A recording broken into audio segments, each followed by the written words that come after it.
আমরা গতকাল রাতে আমাদের ট্রান্সপোর্ট চত্বর আছে, সেখান থেকে আমরা 3টা বাইকে, আমরা বড় ভাই ছোট ভাই মিলাইয়া 3 থেকে 4 জন আমরা বাইক নিয়ে আমরা আমাদের রফিক জাবর চত্বরে যাওয়ার জন্য বের হই। তো এই মোড়টা যখন ক্রস করি, এদিকে দেখেন, মোড়টা যখন ক্রস করে আমরা এদিক দিয়ে চলে যাই, তখন এখানে থাকা অবস্থায় আমরা 2টা চিৎকারের শব্দ শুনতে পাই। তো প্রথমতই আমাদের মনে হয় যে এখানে তো এটা জঙ্গল, তাহলে তো শিয়াল টিয়াল ডাকতে পারে।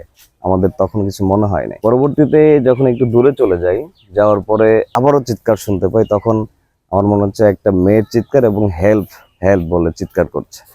তখন আমি বাইকের পিছনে ছিলাম, আমি পিছন থেকে লাফ দিয়ে দৌড়ায় আসি এ পর্যন্ত।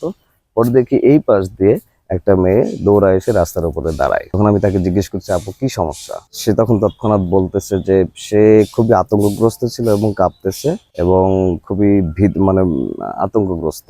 তখন সে বলছে যে someone's try to rape me, ঠিক আছে, সে বহিরাগত এবং সে ভিতরের দিকেই আছে।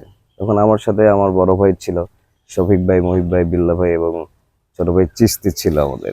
সবাই মিলে আমরা এই জঙ্গলে ঝাঁপায়ে পড়ি এই অভিযুক্ত ধর্ষণকারীকে খুঁজে বের করার জন্য। কিন্তু এই রাতের বেলা তো অন্ধকার এবং এখানে অনেক কাঁটাযুক্ত ঝোপঝাড়, আমরা অনেক চেষ্টা করেও তাকে আর খুঁজে পাওয়া যায় না।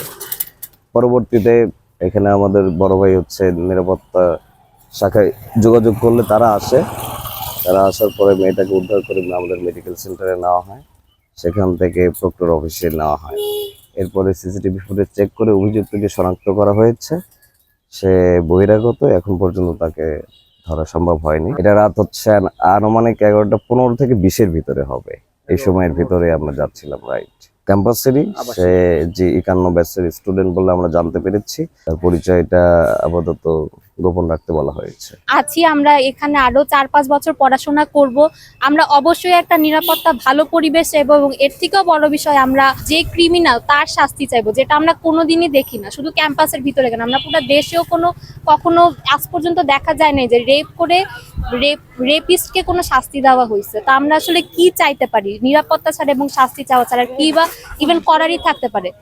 ইভেন ফেসটা আমাদেরকেই করতে হবে। যে কালকে দেখা গেছে 11টার সময়, খুব বেশি রাত না, এত বড় একটা লাইটের নিচে 11টার সময় একটা কাহিনী হয়ে গেছে, এরপর বলবে যে 10টার পর থেকে মেয়েদের বের হওয়াই বন্ধ করে দাও। এখানে আসলে আমাদের চাওয়া দিয়েও বা কি যায় আসে? আমরা যদি সবকিছু চাইও, আমাদের চাওয়া দিয়ে তো কিছু যায় আসে না। আমরা তো চাই নাই যে এখানে গাছ কেটে সব নিঃস্ব করে ফেলুক। গাছ কাটলে তো আপনি অকারেন্স বন্ধ করতে পারবেন না। সম্পূর্ণভাবে আমাদের ক্যাম্পাস যে নিরাপত্তা ব্যবস্থা, সেই অবকাঠামো নিরাপত্তা ব্যবস্থা ভঙ্গুরের একটি ফলাফল। আমরা জানি যে জুলাই অভ্যুত্থানের আগে আমাদের ক্যাম্পাসে গার্ড সংখ্যা রয়েছে প্রায় 100 উপরে আমাদের গার্ড সংখ্যা থাকার কথা। তবে আমাদের বর্তমানে ক্যাম্পাসে গার্ড সংখ্যা মাত্র 50 জন। এই নিয়োগগুলো আমরা জুলাই অভ্যুত্থানের পর ক্যাম্পাসে প্রশাসনকে বারবার বলেছি নিয়োগ দিয়ে গার্ডগুলো পরিপূর্ণ করার জন্য। এবং আমাদের যে আনসার বাহিনী রয়েছে, এদের পরিপূর্ণ দক্ষতা নেই। ক্যাম্পাসের কোন জায়গায় কি শিক্ষার্থী কারা প্রবেশ করছে, কারা বের হয়ে যাচ্ছে, এই সম্পর্কে তাদের কোনো পরিপূর্ণ আইডিয়া নেই। আপনারা জানেন যে ঘটনা ঘটেছে তার প্রায় মাত্র কিছু ফুট সামনে যে আমাদের 24 যে জায়গাটি রয়েছে, এই জায়গায় একজন আনসার থাকার কথা সারা রাত, কিন্তু সেখান থেকে গত কিছুদিন আগে সেই আনসারকে সরিয়ে অন্য একটি জায়গায় গার্ডে তাকে পোস্ট করা হয়েছে। যদি কালকে সেই জায়গা থাকে, তাহলে এরকম একটি যে জায়গায় আমাদের সবসময় চলাচল থাকে এবং একজন গার্ড বসায়, এই জায়গায় এরকম একটি ঘটনা ঘটার সাহস সুযোগ পেত না।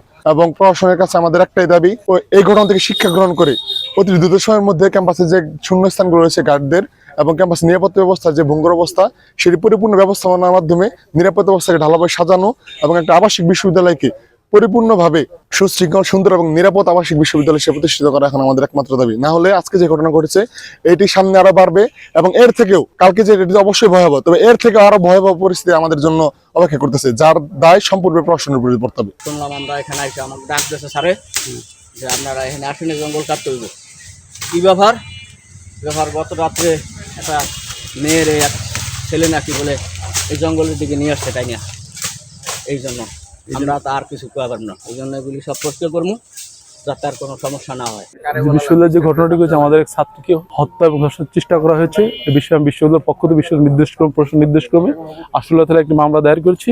মামলাটি আশুলিয়া থানা তারা কাজ চালিয়ে যাচ্ছেন, আসামিকে ধরার জন্য যথারীতি কাজ চালিয়ে যাচ্ছেন। এর সাথে সাথে আমাদের র্যাবপুর তারাও কাজ চালিয়ে যাচ্ছেন। আমরা আশা করি দ্রুত এই বিষয়ে ব্যবস্থা নেবেন। শিশুর মধ্যে চেহারা দেখা গেছে, কিন্তু আমরা তাকে চিনতে পারিনি, চেষ্টা চলছে। যেহেতু তদন্তাধীন বিষয়, এই বিষয়ে কথা না বলাই বেশ।